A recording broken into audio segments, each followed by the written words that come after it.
हसीब अंसारी है। ये भारत को बांग्लादेश बनाना चाहता है। सोशल मीडिया पर ये ऐसे स्टेटस लगाता है। ये अफसार है।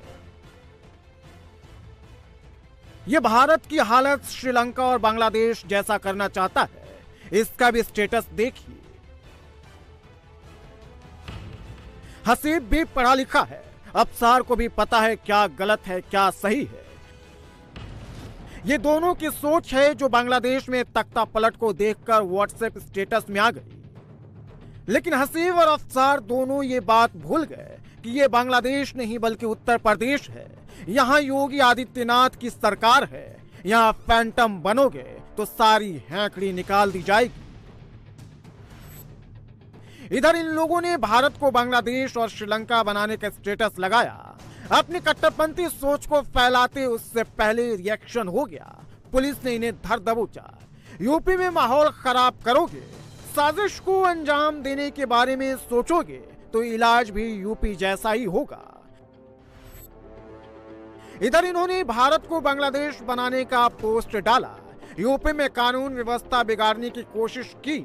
उधर हिंदू संगठनों ने मोर्चा संभाल लिया। सोशल मीडिया पर भड़काऊ पोस्ट डालने के कुछ घंटे के अंदर ही एक्शन हो गया। मेरा नाम हिमांशु पटेल, मैं जिला अध्यक्ष हिंदू जागरण युवा वाहिनी बरेली से हूँ। अभी ताज़ा मामला थाना नवाबगंज क्षेत्र से, जहाँ के एक स्थानीय निवासी हसीब अंसारी ने पुलिस प्रशासन को चैलेंज देते हुए एक भड़काऊ स्टेटस सोशल मीडिया पर शेयर किया था, जिसमें उसने लिखा था मुस्लिम एक हो गए तो सारी फोर्स लगाने के बाद भी रोक नहीं पाओगे। इसका मैंने तुरंत स्थानीय प्रशासन को संज्ञान दिया। अब ये भी जान लीजिए हसीब और अफसार है कौन, इनकी पहचान क्या है, इनका धंधा क्या है। हसीब अंसारी बरेली के नवाबगंज थाने के प्रभात नगर कस्बे का रहने वाला है।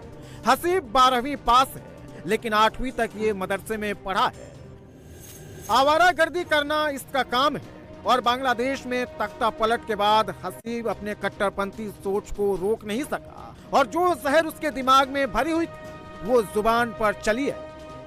4/8/24 को एक व्यक्ति द्वारा सोशल मीडिया पर भड़काऊ पोस्ट डाला गया, जिसके संबंध में जांच की गई तो वह पोस्ट हसीब अंसारी पुत्र स्वर्गीय वहीद कस्बा नवाबगंज का पाया गया।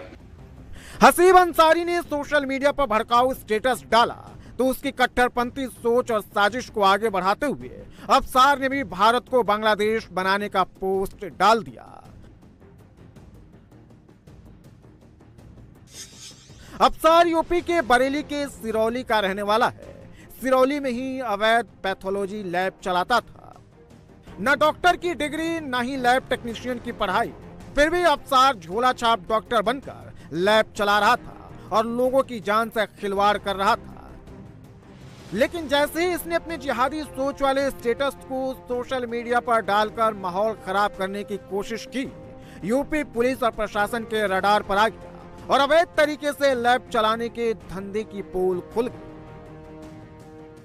ये तो संज्ञान में अभी आया है ये, लेकिन आफाना ने बंद रहता है जी। ये बताया जाता है कि यहाँ 5 साल से ये लैब चल रही है जी। संज्ञान में आज तक ये आए नहीं कि यहाँ लैब चल रही है। वैध की या अवैध की? ये अवैध लैब है। अवैध लैब है। हाँ, तो आज ही चीज़ तो गिरेगा पहले से? इससे पहले कार्रवाई हो चुकी है इस पर। हाँ, दे चुके हैं लिख के। क्या कार्रवाई हुई? एक्चुअली बीच में क्या हुआ था कि एक हमसे लिस्ट मांगी गई थी कौन कौन से पैथोलॉजी यहाँ पर अवैध चल रही है, तो उसकी लिस्ट भेजी गई थी। यूपी में एक क्लियर लाइन है, कानून सबको मानना होगा, कानून से ऊपर कोई नहीं है। चाहे हसीब अंसारी हो, अफसार हो या फिर पिंकी चौधरी हो, हिंदू या फिर मुसलमान, योगी के राज में कानून सबके लिए एक है। कानून से बड़ा कोई नहीं है। बस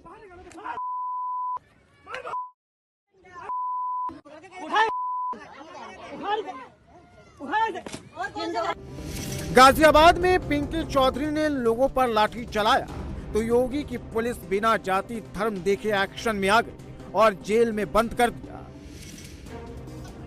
बांग्लादेश में जो हो रहा है वो हिंसा है, वो नरसंहार है, लेकिन बांग्लादेश में जो हो रहा है उस पर रिएक्शन की इजाजत हिंदुस्तान में नहीं है। लेकिन पिंकी चौधरी ने यही गलती कर दी।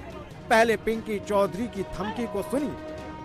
सभी को बता देना चाहता हूं, नरेंद्र मोदी जी को भी कह देना चाहता हूं, या तो 24 घंटे में वहां बांग्लादेश में हमारे हिंदू भाइयों पर जो अत्याचार हो रहा है वो बंद हो, अन्यथा मुझे सभी जगह की जानकारी है, यहाँ जितने भी बांग्लादेशी यहाँ रह रहे हैं सभी हिंदू रक्षा दल की रडार पर हैं और मैं उन्हें छोड़ूंगा नहीं।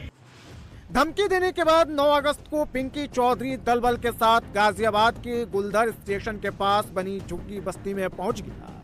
वहां रह रहे लोगों पर बांग्लादेशी बताकर हमला किया गया, लोगों से मारपीट की गई, उनके टेंट वाले घरों को तोड़ दिया गया, आग के हवाले कर दिया गया और बाकायदे इसका वीडियो भी बनाया गया, वायरल किया गया। बस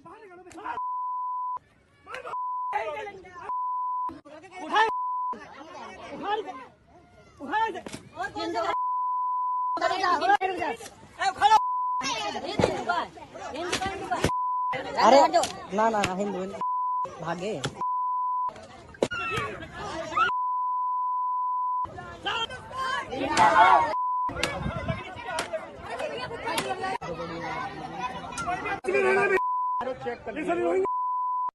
रोहिंग्या नहीं रह गए। मारपीट का वीडियो सोशल मीडिया पर तेजी से वायरल हुआ। समाजवादी पार्टी के नेता अखिलेश यादव तक ये वीडियो पहुंच गई। अखिलेश ने तुरंत इसे सियासी मीटर पर मापा और ट्वीट कर संघ से लेकर योगी सरकार तक पर सवाल उठा दिए। शाम 7:30-8 बजे के करीब थाना क्षेत्र मधुबन बापूधाम के अंतर्गत गुलधर रेलवे स्टेशन के पास फ्री होल्ड जमीन पे कुछ झुग्गियों में लोग निवास कर रहे थे। तो वहाँ पे हिंदू रक्षा दल के अध्यक्ष पिंकी चौधरी अपने 15-20 समर्थकों के साथ पहुंचकर उनके ऊपर बांग्लादेशी होने का आरोप लगाते हुए उनके साथ मारपीट करने लगे तथा उनकी झुग्गियों में तोड़फोड़ करने लगे। इस प्रकरण में कुछ लोगों को चोटें भी आई हैं तथा झुग्गियाँ भी क्षतिग्रस्त हो गई हैं। उक्त पूरे प्रकरण में जांच के दौरान ये भी तथ्य संज्ञान में आया कि रह रहे लोग, निवास कर रहे लोग में से कोई भी बांग्लादेशी नहीं था। पिंकी चौधरी पर मॉब लिंचिंग, बिना किसी घातक हथियार के हिंसा करने के आरोप में केस दर्ज किया गया है, जिसमें 7 साल से उम्र कैद तक की सजा का प्रावधान है। कानून हाथ में लेने वाले पिंकी चौधरी की पूरी हिस्ट्री पुलिस खंगाल चुकी है और अब एनएसए लगाने की तैयारी है। ये वो झुग्गियां आप देखेंगे, ये जो पूरा इलाका है ये बिल्कुल रेलवे स्टेशन के पीछे का इलाका है, खाली मैदान है जहां पर ये झुग्गियां डली हुई हैं और इन सभी झुग्गियों के अंदर तोड़फोड़ की जाती है। जो लोग इसके अंदर रह रहे थे उनको डराया धमकाया जाता है, कुछ लोगों से मारपीट भी की जाती है और उन्हें यहाँ से भागने के लिए कहा जाता है। कुछ लोग भी यहाँ पर मौजूद हैं, उनसे बात कर लेते, लेकिन देखिए डरे हुए इतने हैं कि कोई भी बात करने को तैयार नहीं है। कैमरा देखते ही ये लोग यहाँ से जा रहे हैं, बात नहीं कर रहे हैं। लेकिन आप झुग्गी देखिए, ये भी छोटी सी एक झुग्गी है, बच्चे यहाँ पर खेल रहे हैं। इसके अलावा एक झुग्गी यहाँ पर हम ये देखेंगे, ये एक झुग्गी है, इसके अंदर भी अब यहाँ पर कोई नहीं है, सिर्फ सामान है यहाँ पर और तोड़फोड़ जो है वो यहाँ पर की जाती है। मारपीट जो लोग थे उनसे यहाँ पर की जाती है। एक और झुग्गी आप यहाँ पर देखेंगे, यहाँ पर भी एक झुग्गी है और ये झुग्गियाँ जो है ये आप देखेंगे गुलधर रेलवे स्टेशन है और ठीक इसके पीछे ये खाली मैदान है जहाँ पर ये झुग्गियाँ जो है बनी हुई हैं। लाचार था, बिल्कुल मार मार को भी घेर दिया था।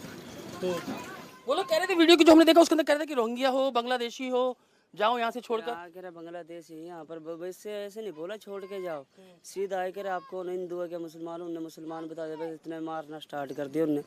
मार पीट के बेचारे किसी की जान बची है, कोई एक जना दाखिल कर दिया, फिर उसको दवाई बुट्टी कुराई उसकी, फिर उसको भेज दिया घर पे अपने। पिंकी चौधरी हिंदू रक्षा दल के नाम से संगठन चलाता है। गाजियाबाद में ही पिंकी चौधरी पर 16 केस दर्ज है। साहिबाबाद थाने में पुलिस पिंकी चौधरी की पूरी हिस्ट्री दोबारा खोल दी है। पुलिस सूत्रों के मुताबिक 2-3 सालों में गाजियाबाद में कई विवादों